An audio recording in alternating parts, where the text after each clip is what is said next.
ఎక్కడో దూరానున్నా చుక్కలే విన్నా గాని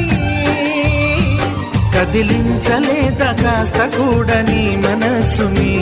పరదాలు దాటి ఒక్కసారి పలకరించవేమి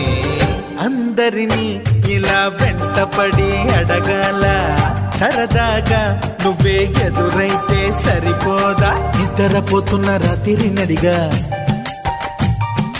గుటికి చేరిన గువ్వల నడిగా